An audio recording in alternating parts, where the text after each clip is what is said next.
ये सिंहासन हमारी विजय का प्रतीक नहीं, हमारी क्षमताओं का पुरस्कार है। हम देवगणों से किसी भी स्तर में कम नहीं।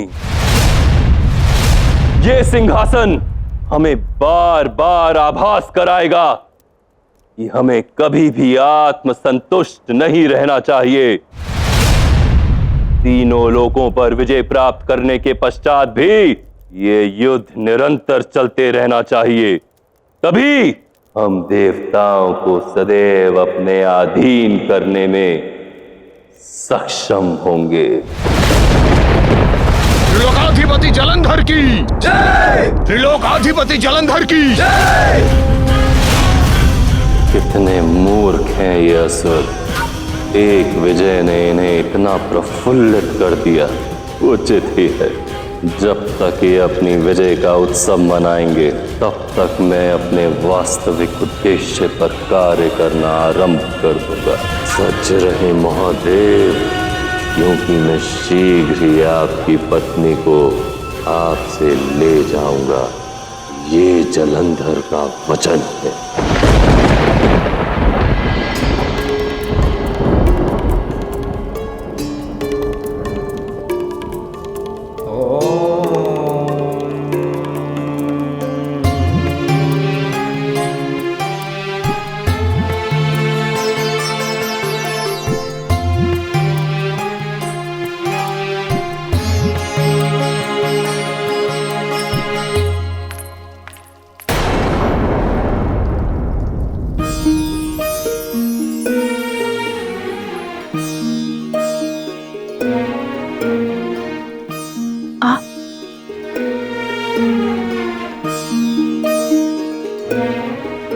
मुझे ज्ञात है देव, आप मेरे पास हैं।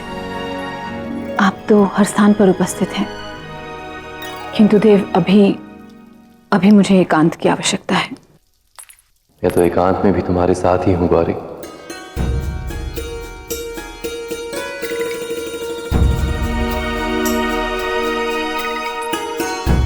आपसे शब्द युद्ध में कौन जीत पाया है देव? ठीक है, आप जीते, मैं हारी।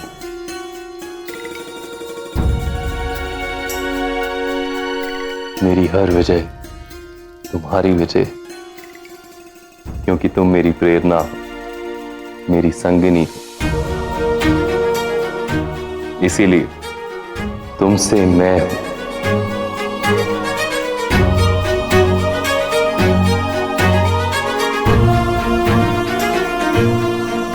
मुझे आभास है गौरी, इस काल चक्र के अंत तक तुम्हें कितनी परीक्षाओं का सामना करना पड़ रहा है,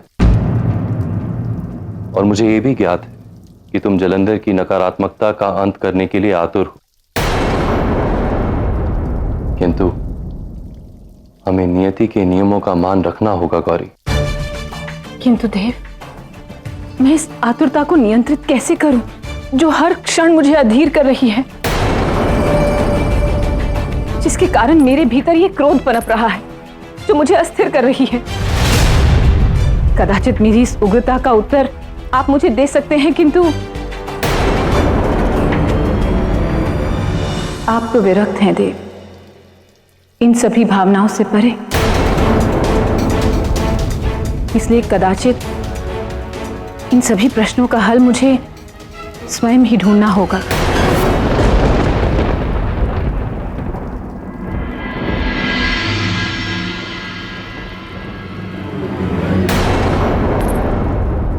ये क्या देव, फिर से बिल्व पत्र? ये कोई साधारण बिल्व पत्र नहीं है गौरी।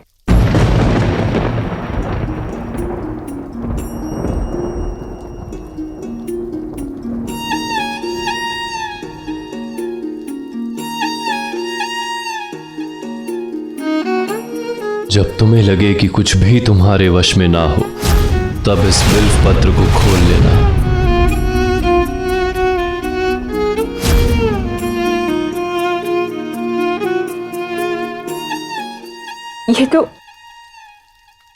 ये तो वो पहला बिल्व पत्र है देव, जो अपनी तपस्या आरंभ करते समय मैंने आपको समर्पित किया था। हाँ गौरी, ये वही बिलपत्र है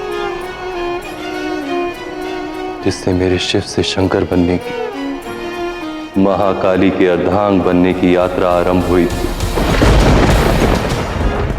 और एक नए अध्याय का उद्भव हुआ था।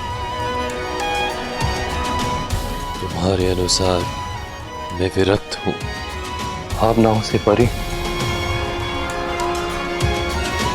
नहीं गौरी, मैं भावनाओं से परे नहीं, क्योंकि जब मैंने अपने क्रोध का नियंत्रण खोया तभी जलंधर का उद्भव हुआ था।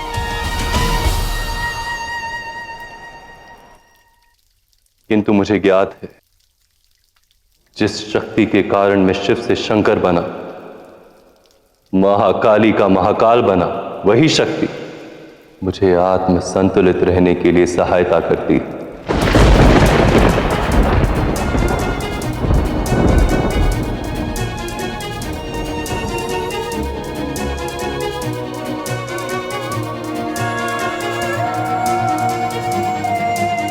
ये संपूर्ण यात्रा इस बिल्व पत्र से आरंभ हुई थी, जिसके द्वारा तुमने मुझे प्राप्त किया, या यूं कहूं, मैंने तुम्हें।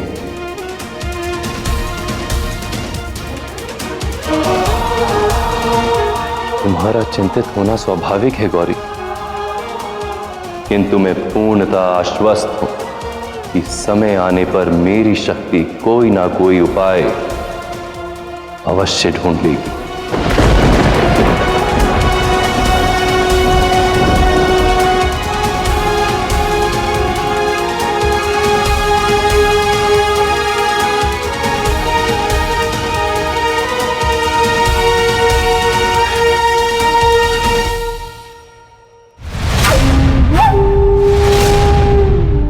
जिस प्रकार तुमने असुरों को संबोधित किया, उसके लिए मैं तुम्हारी प्रशंसा करता हूं जलंधर। इससे पूर्व किसी भी असुरराज ने असुरों का बल और मनोबल इतना नहीं बढ़ाया। ऐसा करके तुमने मुझे आश्चर्यचकित किया है। प्रसन्न हूं।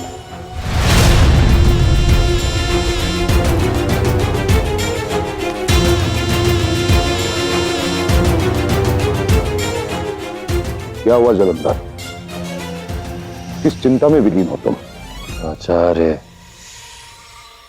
हमने त्रिलोक पर तो विजय प्राप्त कर ली, किंतु त्रिदेव को नियंत्रण में करने के लिए मुझे और समर्थन की आवश्यकता होगी। तो ये सब तुम देवी पार्वती को पाने के लिए तो नहीं कर रहे? नहीं आचार्य, स्मरण कीजिए, मैंने आपको वचन दिया था कि मैं असुरों को प्रत्येक युद्ध में विजयी बनाऊंगा। हमने त्रिलोक अवश्य जीत लिया है, किंतु मेरे लिए युद्ध अभी भी समाप्त नहीं हुआ। वास्तविकता में जब तक हम त्रिदेवों को नियंत्रित नहीं कर लेते, तब तक देवगणों को पराजित करने के पश्चात भी हम उन्हें वशीभूत नहीं कर पाएंगे।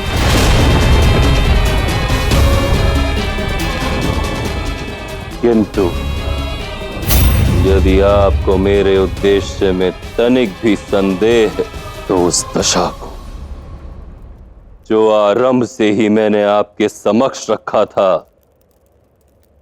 मैं उसे समाप्त करता हूं।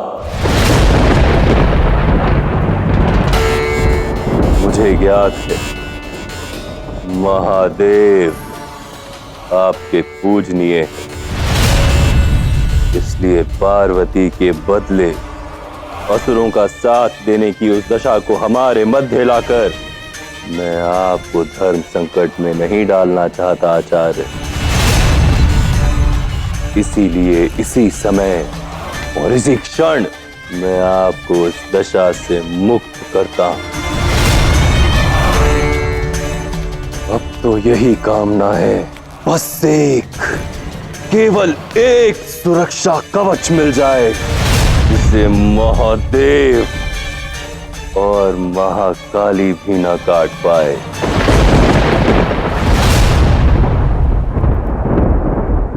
एक कवच है, केवल एक, जो तुम्हारी रक्षा भी करेगा और सुरक्षा भी। कौन सा कवच आचार्य? काल नेमी पुत्री वृंदा।